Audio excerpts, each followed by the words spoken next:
días, bienvenidos a Los Siete Locos. Bueno, muchísimo material tenemos hoy, todos libros, 4 autores. Y empezamos con un autor a quien todos conocemos como dramaturgo y director de teatro, y acaba de publicar su primera novela. Un hombre con una trayectoria de toda la vida y bueno, probó algo nuevo y acá lo tenemos, su nueva novela, su primera novela. Ahí lo presentamos y charlamos con él. Mauricio Cartún nació en Buenos Aires en 1946, dramaturgo y director de teatro. Algunas de sus obras son Chau Misterix, La Madonita, El Niño Argentino, Ala de Criados, Salomé de Chacra, Terrenal y La Vis Cómica. Recientemente se publicó Salo Solo, su primera novela. Bueno, acá lo tengo, Salo Solo, el patrullero del amor. Y acá está Mauricio Cartún. Bienvenido, Mauricio. Gracias, muchas gracias por invitarme. Pero con todo gusto. Acá siempre tenés tu espacio. Y siempre es un gusto verte. Gracias. Con la pandemia hace mucho que no nos veíamos. Que no nos veíamos. Hace mucho. Yo sé que la pasaste en Cariló. Tenés una casa, qué suerte eso. Tenemos una casa allí en la que pasamos buena parte del año, pero la pandemia nos atrapó 1 año y 2 meses. Ajá. Fruto de lo cual se apareció Salo Solo. Bueno. Creo, fuera de una circunstancia como esa, creo que nunca me hubiera animado al género. Lo que pasa es que, claro, vos haces teatro y habrás dicho, ¿y ahora cómo sigue esto? ¿Cuándo voy a volver a hacer teatro? Pero tal cual. Mira, claro. a veces no se entiende que nuestras cabezas de creadores trabajan on demand. Siempre está lo que algo te está pidiendo. Si vos no tenés expectativas de ponerte a ensayar, porque si ¿cuándo nos vamos a volver a juntar para ensayar? Si a lo mejor va a tardar 1 año en que vuelva, ¿por qué me pondría a escribir algo que no sé cuándo encontrará su soporte? Sí. O si alguna vez va a pasar, porque hubo un momento que no sabíamos. Que ni siquiera lo sabíamos. Claro. Qué cosa eso, ¿eh? Nos olvidamos un poco de eso. Qué rápido, además, nos olvidamos. A mí me llama mucho la atención. Sí. Fue tremendo. Y ahora estamos actuando como si no hubiera pasado nada, pero pasó. Absolutamente, ¿No es absolutamente, cierto? sí. Y pensábamos, yo me acuerdo en las primeras entrevistas decían, ¿vos creés que va a cambiar algunos hábitos? Cuando uno mira para atrás y dice, sí, por cierto que sí. Por supuesto, después te olvidás, pero lo que queda como resultado, lo que hicimos durante pandemia, las decisiones que tomamos, las cosas que cambiamos, sin ningún lugar a duda, es un punto de inflexión brutal. Pero brutal. Tal cual. ¿Y cómo empezó la idea? Porque yo sé, porque estuve leyendo un poco, hiciste un blog primero. Mirá, en realidad yo creo que la pulsión de reír y hacer reír es un acto humano irresistible, por lo menos para mí. Tiene esa posibilidad, porque es una habilidad, es un don también.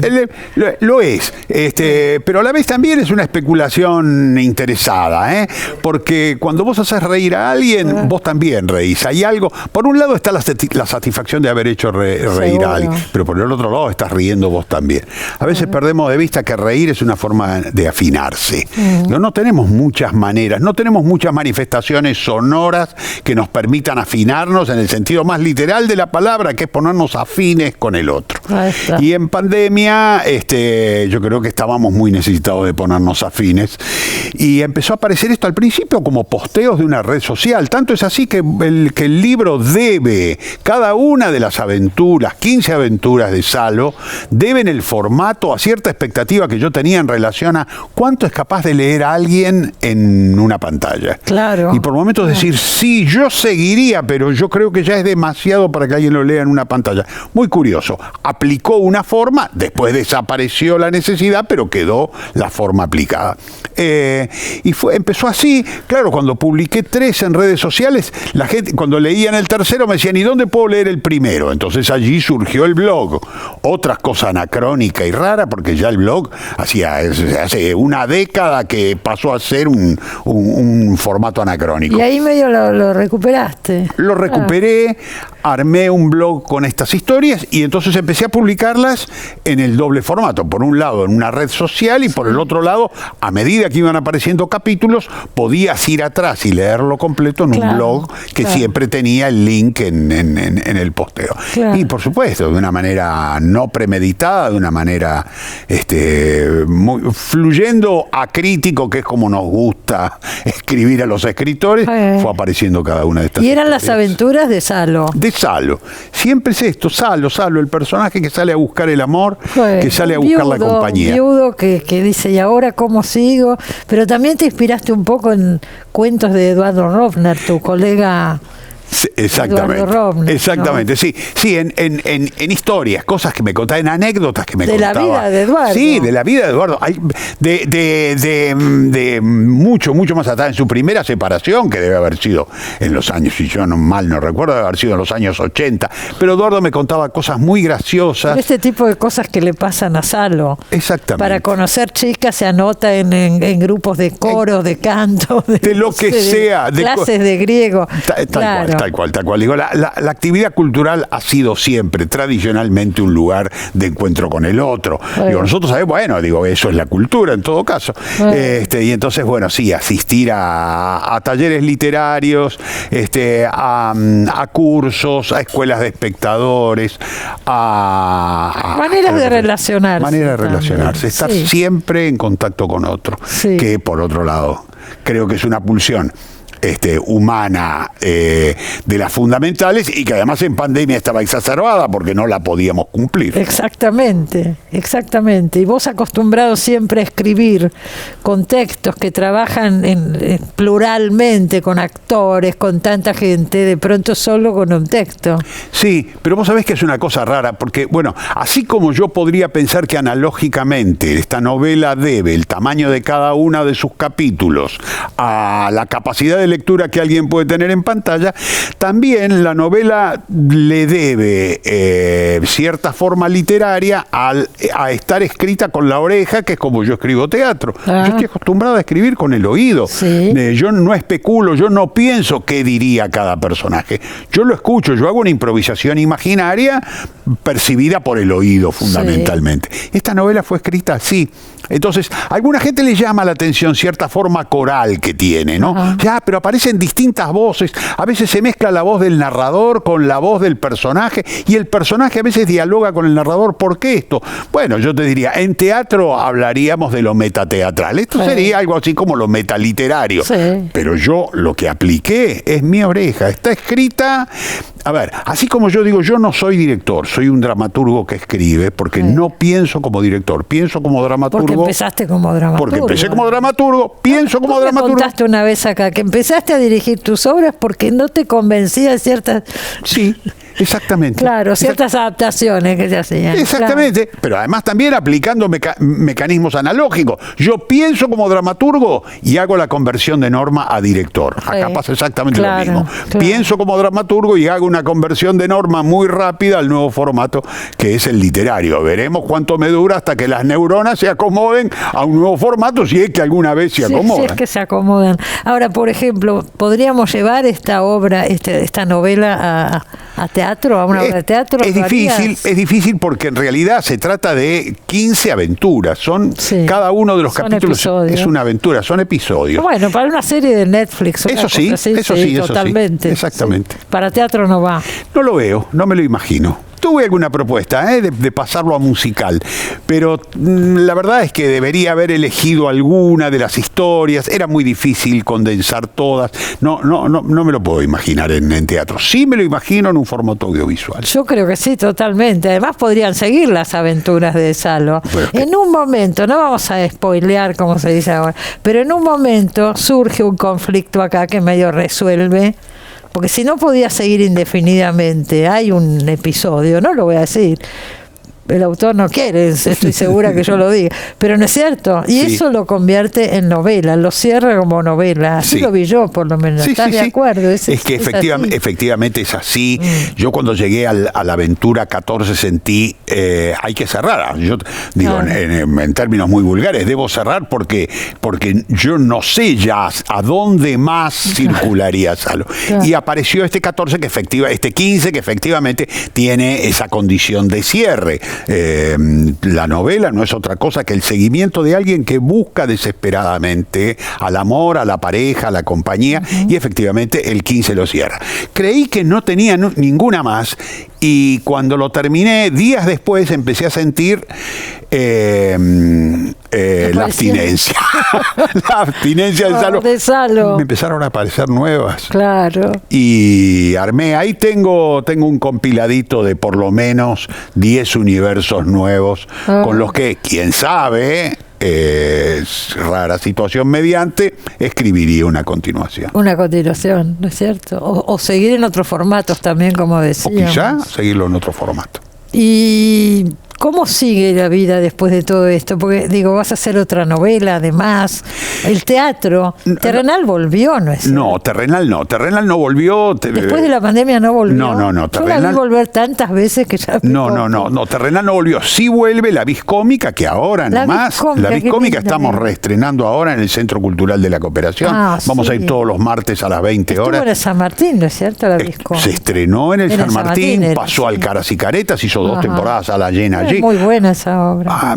Y nos está dando tantas satisfacciones. Ahora nomás nos vamos al Festival Internacional de Teatro de Venezuela. Vamos a hacer funciones allí en la sala, en el Teatro Nacional, nada menos, Qué de bien. Caracas, teatro precioso. Vamos a Montevideo, al Teatro Solís de Montevideo, otra sala sensacional. Estamos mucho en gira, vinimos de hacer una gira. Todo con la Vis Cómica. Todo con la Vis Cómica. ¿Que fue tu última obra o no? Sí, ¿Es la mi última? última producción. Entramos ahora en 4ª temporada y estamos con mucha pila. Pero tus obras en general se reponen seguido, digo. Sí. Cada tanto aparece una de las primeras, todas. Todas, Sí, pero son además clásicos. yo siempre digo, me dicen, ay, porque vos tenés suerte porque tus obras, yo no tengo suerte, yo trabajo mucho para que las obras estén en cartel. Claro, Hay algo que bueno. se pierde de vista, que en el teatro independiente nosotros somos nuestros propios productores.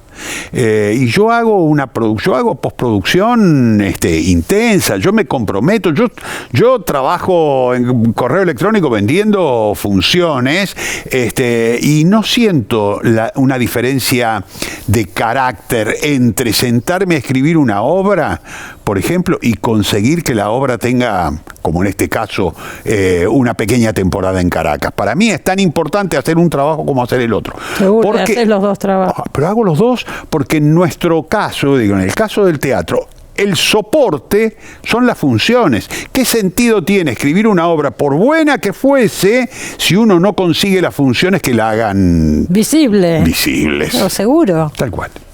Pero eso lo tienen incorporado todos, ¿no es cierto? Es la manera de trabajar. No, por lo menos en Argentina. No, digo. en el teatro independiente no tanto, no te creas. Bueno, en todo caso. En el Si teatro te quedás independiente. esperando que te llamen, Sí, es complicado. es que ese es el gran problema. Sí, bueno. Nos educan haciéndonos creer que si sos lo suficientemente bueno te vendrán a buscar.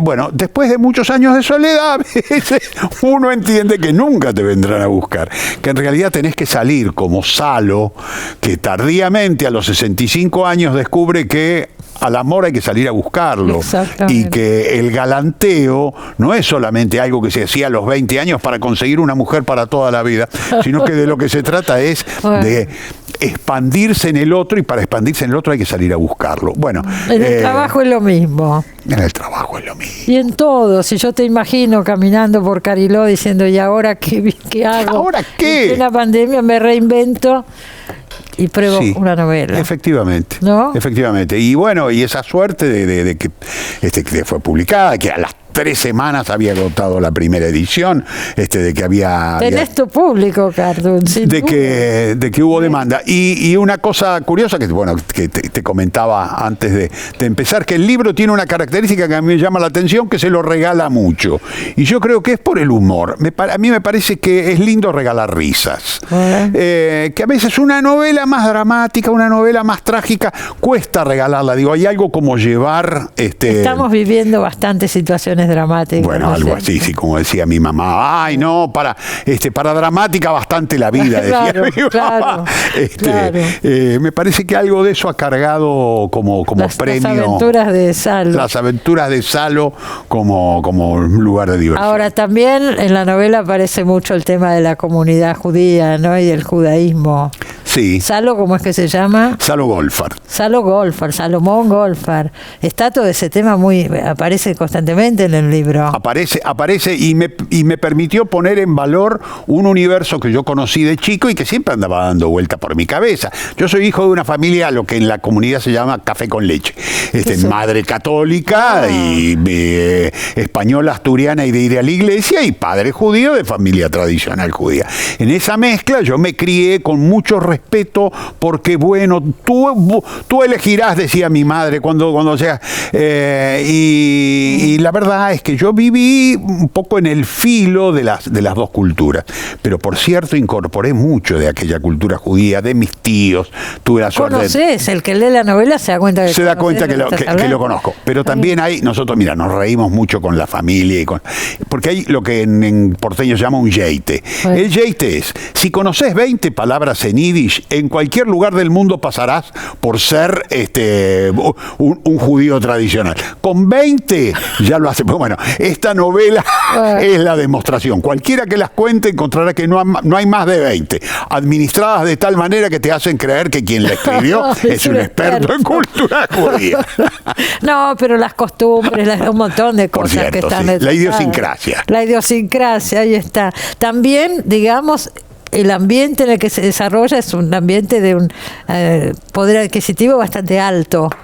Es una clase media alta. No es el caso de Salo. Salo ha tenido una desgracia de anacronismo en su vida, y su profesión es la de peletero, que no hay nada más anacrónico y no hay nada más políticamente incorrecto. En este programa Luis Guzmán, que tiene una novela que se llama El peletero, y me decía, mirá vos cómo se unen las cosas, y me decía Luis, a mí me gusta trabajar esos personajes que son anacrónicos. ¿De qué va a laburar hoy un peletero? Se tiene que reinventar de cero. Es lo que me estás diciendo vos hoy. Es el caso, mira, la voy a buscar esa novela. Es el caso de Salo, peletero. ¿Qué hace? Termina alquilando su local y vive de la renta que le da el alquiler de ese local. Es una clase media que en algún momento tuvo algún buen poder adquisitivo. Tiene un departamentito en Miramar. Claro, esas cosas.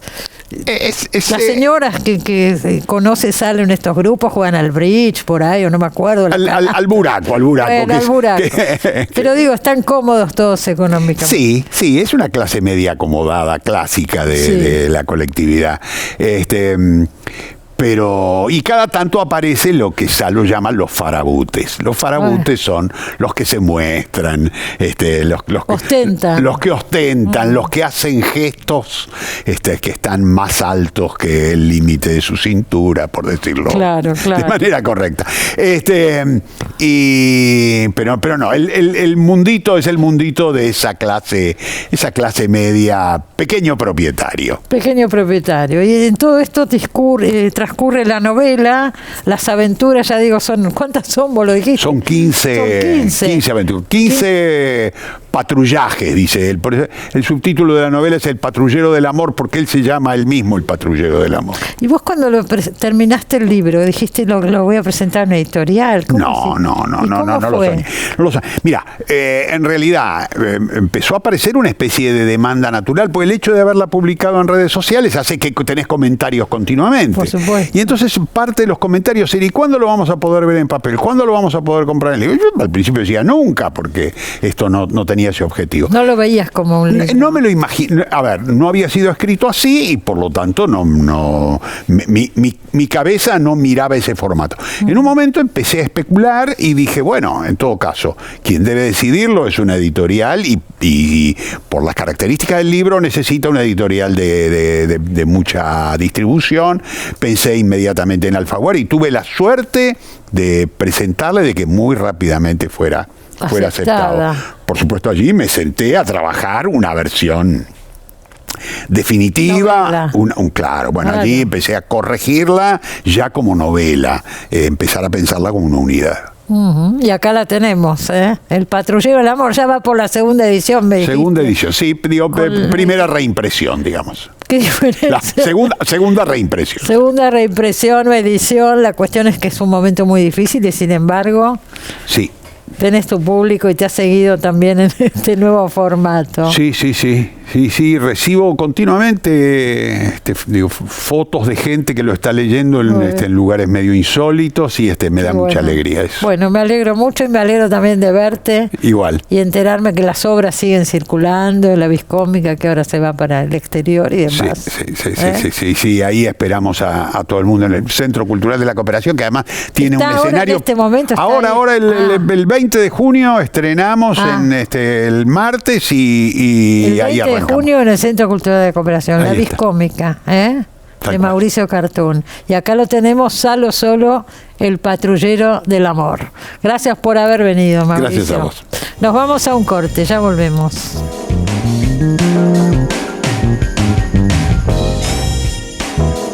Bueno, vamos a hablar ahora con el escritor Eduardo Berti, que ya hablamos en pandemia una vez por Zoom con él, y ahora volvemos a hablar por Zoom porque es argentino, pero vive en Francia, en Burdeos, desde hace unos cuantos años ya. ¿Cómo estás, Eduardo?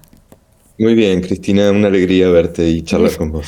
Igualmente, con un nuevo libro que se llama Un hijo extranjero, que remite a un libro anterior tuyo, que es Un padre extranjero. Y de pronto, después de escribir ese libro con esta historia sobre tu padre, que me resulta increíble, ya la vas a contar, tuviste nuevos datos, nuevas informaciones que justificaron que sacaras este nuevo libro y que viajaras al pueblo de tu padre. Pero todo esto quiero que lo cuentes vos, Eduardo. A ver, yo publiqué hace unos años Un padre extranjero, que es una novela que mezcla dos historias, un episodio en la vida de Joseph Conrad, del escritor, un episodio en su vida casi familiar, más que su vida de escritor, y eso lo mezclo con datos y episodios y cosas de la vida de mi padre, porque mi padre era extranjero, mi padre cambió de idioma, mi padre se reinventó un poco como hizo Conrad en su momento, y esa reinvención trajo aparejados un montón de secretos que yo descubrí, la mayoría después de la muerte de mi padre. Después de la muerte. Entonces, bueno, los secretos eran, pero cambió el nombre tu padre, por ejemplo, no eran cosas menores. Varias cosas. Cambió el nombre, cambió la religión, un montón de cosas que yo me fui enterando, algunas en los últimos años de vida de él, pero lo más importante, el nudo central de la reinvención de mi padre, yo lo descubrí después de su muerte. Con eso y con muchos agujeros que yo tenía, porque llegué a descubrir varios secretos, pero me quedaron muchas cosas en el tintero. Con eso jugué y escribí Un padre extranjero, incluso con todo lo que no sabía. Es decir, diciendo hasta acá sé, a partir de aquí invento un poco o hago teorías. Y publiqué ese libro hace ya unos años, convencido de que con eso cerraba el duelo, cerraba todo el tema y que realmente no tenía mucho más para contar. Y cuando menos me lo esperaba, un par de años después, un amigo argentino con el que no me estaba tanto viendo yo últimamente, pero un querido amigo de infancia, me mandó un regalo totalmente inesperado. Me mandó una fotocopia del legajo que mi padre presentó alrededor de 1950 para naturalizarse argentino, para tener la nacionalidad. Y ahí en ese legajo estaba la verdad. Ahí no pudo mentir porque tuvo que presentar los documentos oficiales.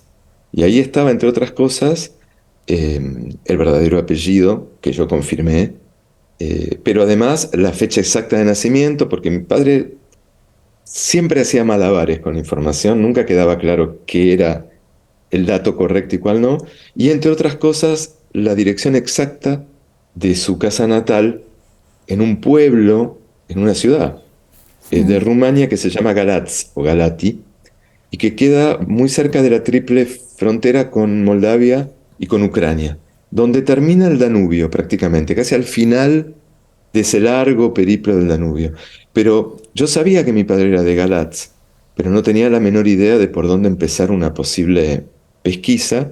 Yo venía postergando ese viaje, tal vez con la excusa de que no tenía una punta de ovillo de donde empezar a tirar. Y ahí cuando me llegó ese legajo, bueno, se acabaron las excusas y decidí viajar. Ujú. Pero yo no viajé para escribir un libro, yo viajé para mí. Para conocer supuesto. obviamente tus orígenes. Sí, Bueno. yo lo último que me imaginaba era que iba a escribir un libro. Por supuesto me llevé una libretita para tomar apuntes, para mí, para poder contarle, no sé, a mi hijo las informaciones que había recolectado. Sacaste fotos, están acá reproducidas las fotos del pueblo, la Saqué casa. fotos. Lo que ocurrió, sí, lo que ocurrió es que al tercer o cuarto día empezaron a suceder cosas, sobre todo dos hechos que ocurrieron prácticamente un mismo día, donde una vez más la realidad superó la ficción, superó todo lo que yo hubiese podido imaginar. Yo sentí que mi padre se estaba divirtiendo mucho con todo lo que estaba ocurriendo y, y ahí empecé a decir o a pensar, me parece que acá hay un libro. Porque yo fui, me tomé el avión, pasé unos días en Bucarest, me tomé un tren, fui a Galati, fui a la casa, iba a tocar el timbre, no había timbre, golpeé a la puerta, me abrieron, me invitaron a pasar. Me emocioné con la casa, hasta ahí no da para un libro muy interesante. Digo, es algo interesante para mí como persona, Después pero... resulta que no era esa la casa, Claro. porque había cambiado la numeración. Claro, a partir de ahí yo ya digo, esto es más complejo. Bueno. Sobre todo fue para mí muy interesante el ejercicio de haberme emocionado, convencido de que era la casa. Y cuando salimos con el dueño de la casa actual al patio y un viejo señor nos dice, no, pero esta no es la casa, la numeración cambió. Yo me sentí un estafador de mí mismo. De vos mismo. A la vez la emoción había sido verdadera. Eduardo, pero toda esta... La casa era falta. Claro, la casa... Pero digo, toda la situación. Él huye de la guerra, ¿no es cierto? Y de la persecución de Hitler. Sí. Supongo que es por eso que se cambia el apellido, la religión y demás. Exactamente. Pero es muy difícil de asimilar para un hijo. Tu nombre hubiera sido otro nombre, por ejemplo, tu apellido. Exactamente. Y la construcción de mi identidad hubiese sido otra, porque descubrir o comprender que tu padre venía, si bien mi padre era totalmente agnóstico y no creía en ninguna religión, pero había una tradición cultural como mínimo judía. Claro. Es una historia tremenda, me parece, sí. Es muy impactante. Y a mí me pareció que ese corrimiento, ¿no?, de los números era muy metafórico también, ¿no? Claro, de las casas. Sí, pero yo vuelvo al hotel y hasta acá cuento, porque el resto... Hay que leer el libro. Hay que leer el libro. Pero yo vuelvo al hotel y me digo, tiene que haber un diario en Galați. Voy a buscar la dirección, voy a ir y voy a preguntar cuál era la numeración anterior. Sí. ¿No? Digo, bueno, a ver cómo se llama el diario. Descubro que se llama Prensa Galati. Tipeo la dirección de internet, abro la página web y me encuentro con mi foto. Con mi foto porque yo justo cuando pasé por Bucarest estuve en la casa de un amigo poeta. Cuando yo fui a tomar el tren, mi amigo hizo una foto, publicó un post, como se dice, en su Facebook, y lo último que él se imaginaba es que un amigo poeta de Galați, que como todo poeta tiene que ganarse la vida haciendo otro trabajo, y era el periodista. Se ve que ese día no había grandes noticias en Galatz. Y lo puso en el diario de Galatz. Lo puso, escritor argentino viaja. Bueno, todo esto está en el libro Un hijo extranjero. Lo que hay que hacer ahora es conseguir que reediten Un padre extranjero, porque dan ganas de seguir leyendo esta historia. Por lo menos a mí me pasó. Yo el primero no lo había leído, leí este segundo, que es el que acaba de salir, y ahora me quedé con ganas del otro. Te felicito, Bueno, es un trabajo muy bien hecho, pero además me impactó muchísimo esta historia, de verdad. Y además me alegro de verte después de tanto tiempo. Y espero verte Igualmente. pronto por acá, Eduardo. Yo también, espero que nos veamos pronto. Un gran abrazo. Para vos también, y gracias. Bueno, seguimos con María Sonia Christoph y su libro Derroche. Bienvenida, María Sonia. Gracias. Primera vez que venís por acá, ¿no? Primera. Primera vez, y esta es tu cuarta novela, tengo entendido. ¿Me equivoco yo? Más o menos. Sí, algo así, sí. Algo sí, así como sí. cuarta. Depende cómo clasifiques los anteriores, pero Bueno, sí, claro, porque vamos a decir que es una novela que leí por algún lado que decían novela híbrida. Sí, es verdad. Porque Sí. mezcla diferentes, hay qué sé yo, literatura epistolar, hay memorias, hay hasta canciones anarquistas, hay un montón de recursos metidos en este libro. Contá un poquito vos. Sí, verdad. Bueno, yo en general el tema de la hibridez me toca de cerca porque siempre trabajo un poco en esa línea, mezclando ficción y no ficción, o ficción y trabajo con archivos, documentos, etcétera. Entonces acá decidí cómo hacer esa exploración no ficcional más bien a nivel de los formatos. Entonces, por eso, como decías, la novela empieza con una carta, después sigue con la autobiografía de la infancia del personaje que escribió la carta, y después, digamos, para contar toda sus extorsiones a partir de los cuales hizo ese dinero que hizo. Eso se cuenta a partir de una serie de retratos como de burgueses del pueblo a quienes extorsionó. Dinero y así. que le deja a una sobrina que recibe estas cartas, pero Exacto. con una serie de, como si fueran, qué sé yo, pasos por los que debe, por decirlo de alguna manera. Sí, por decirlo de alguna manera. Sí, la hace trabajar para llegar a la herencia, digamos. Sí, le deja como una especie de interpelación, Sí. yo diría, ¿no? Porque complicada, con claves, con cosas. Es verdad, maneja un eso poco. Es muy manipuladora la Claro. tía, es muy manipuladora, sí, obviamente. ¿Viste cómo son algunas? Bueno, algunas tías. Y le va contando su vida y ahí nos vamos enterando cómo hizo el dinero la tía, por ejemplo. Exacto, la tía ha sido hija de anarquistas ahí en ese pueblito de La Pampa en el que vive. Ahí históricamente hubo una colonia anarquista importante reunida alrededor de una revista que llamó Pampa Libre. Eso aparece acá. Es verdad, sí, porque bueno, también me gusta ahí a veces trabajar con algo de lo referencial, ¿no? Como que sea ese momento histórico del anarquismo. Y ella entonces tiene esa cosa, como lo cuenta en su autobiografía, como de haberse mofado un poco como una estrategia de defensa del anarquismo, ¿no? Porque bueno, finalmente sus padres vivieron mal esa lucha, el padre termina muerto. Claro.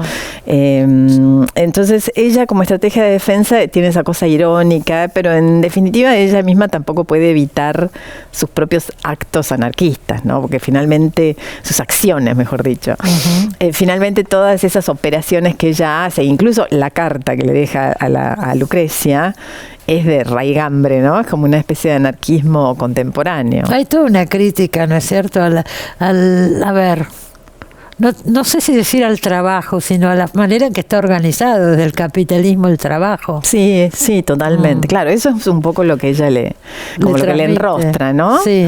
Y a mí me gustaba, o sea, a mí lo que me gusta de ese personaje es que yo quería crear un personaje que no que fuera una rica que vive de rentas y entonces es muy fácil liberarse del trabajo, sino de precisamente una persona de extracción popular que hubiera logrado vivir sin trabajar, ¿no? Claro, o sea, lo que implicó para ella mucha imaginación, coraje, audacia, bueno, todas las cosas que arman ese personaje que yo adoro, evidentemente.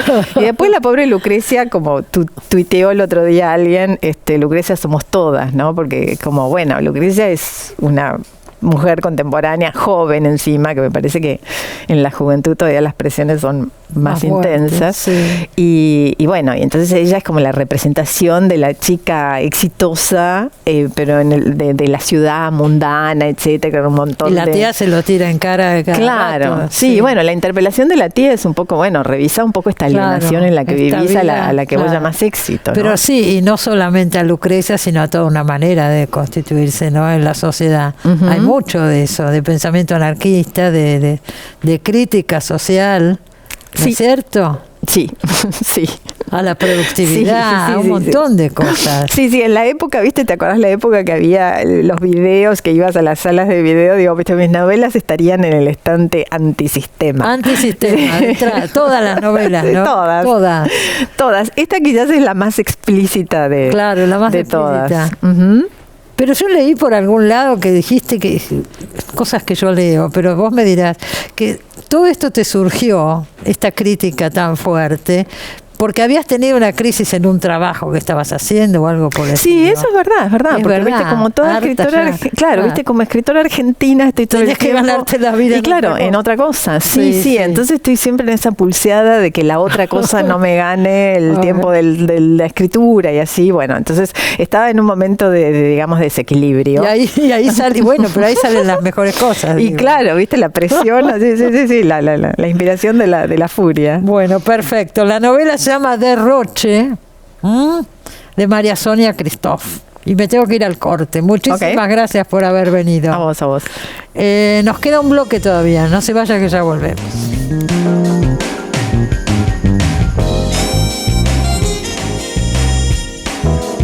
Bueno, yo estuve pensando que, yo digo las olvidadas, ¿no? Pero Beatriz Guido es cada vez menos olvidada, ¿no? Hay que sacarla del grupo de las olvidadas. Las otras dos sí, las otras dos escritoras siguen siendo olvidadas.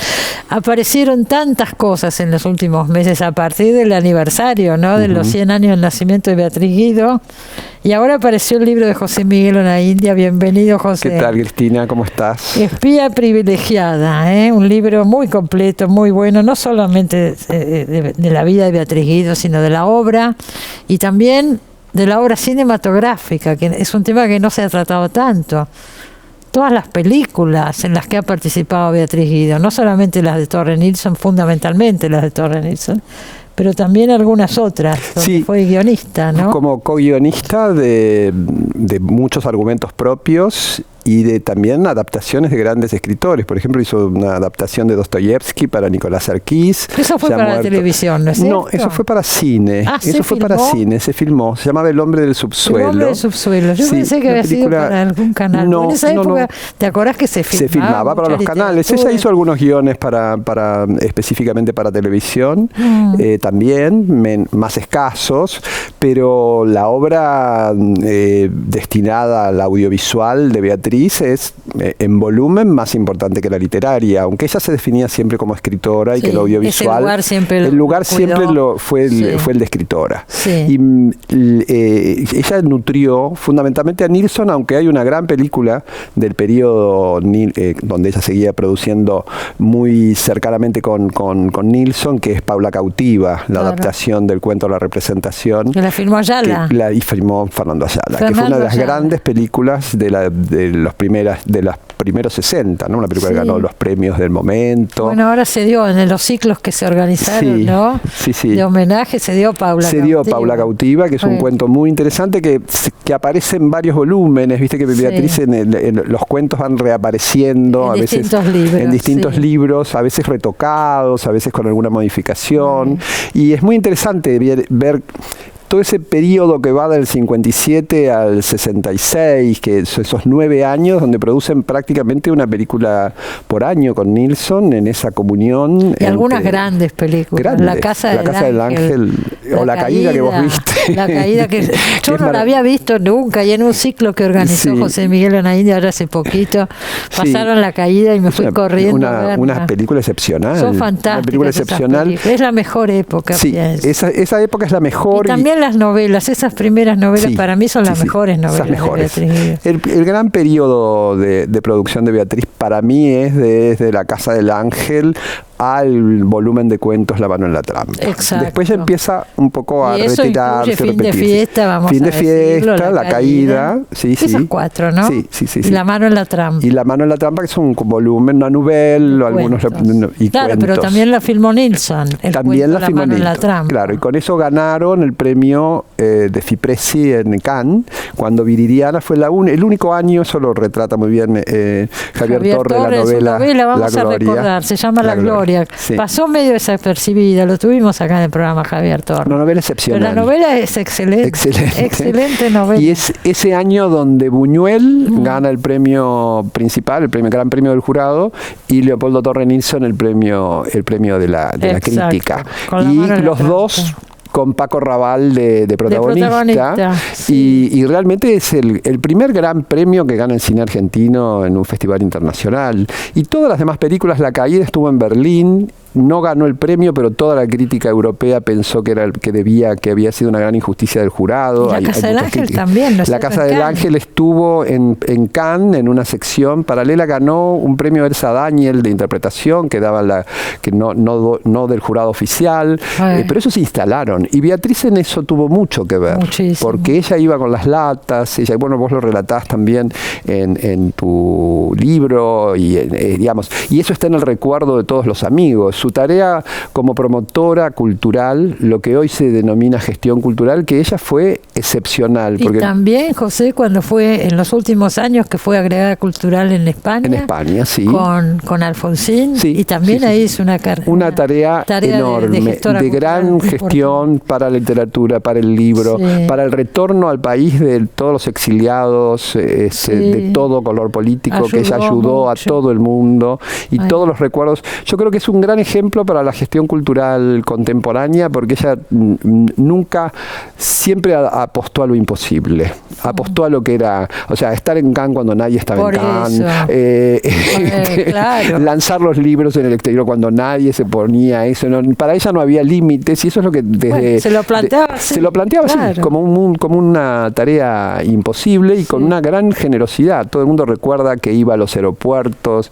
Yo ahora, con motivo de la aparición del libro, recibo a veces mensajes en mis redes sociales privados que me dicen, yo recuerdo la única vez que la vi fue en el aeropuerto, que nos vino a saludar cuando íbamos en comitiva para otro festival, cuando ella estaba de agregada cultural. Sí. Y todos los recuerdos de los amigos. Pero yo también creo que es por eso que hoy se la recuerda y no es tan olvidada, porque era muy querida. Muy querida, pero a mí me parece que hay que recordarla también por su literatura, que la literatura sigue teniendo un gran valor. Novelas, son extraordinarias. Y siguen siendo. Fin de fiesta es una novela histórica como pocas. Yo creo que se sostienen hoy totalmente. Se leen hoy, no ha pasado de moda el estilo, se leen, son fluidas.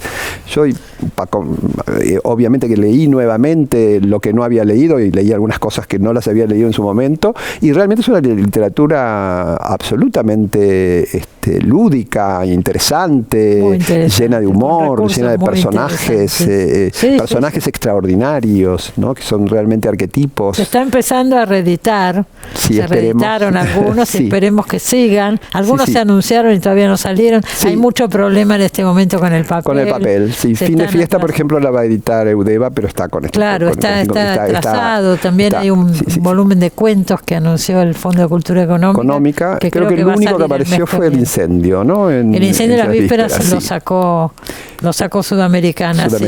Sí. Que fue el gran, la novela más leída de Beatriz. Ellos están sacando también a Marta Lynch y a Silvina Bullrich. Pero están empezando a reeditarse los libros de Beatriz Guido. Exactamente. Y todo eso también es por el esfuerzo que hizo José Miguel, Oscar Barney-Fin, un montón de gente se movió y se han logrado cosas. Vos organizaste ese ciclo en el Bafisi de cine. En el Bafisi, la muestra y el ciclo en el Bafisi. A mí siempre me impactó cómo estas grandes personalidades que uno las conoció en su adolescencia. Yo no tuve trato personal con ella más que los circunstanciales, tengo algún libro dedicado, etcétera, pero como alguien más del público. Te acercabas a que te firmara que te acercabas, o me encontraba en algún bar. Ella escribía ya después de la muerte de Nilsson. A veces nos hemos cruzado en algunos bares.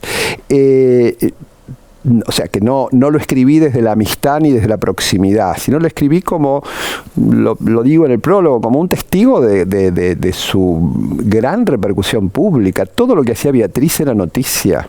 Todo lo que decía, se discutía la ley de divorcio, opinaba Ella Beatriz. opinaba. Bueno, hay notas donde le preguntan Reagan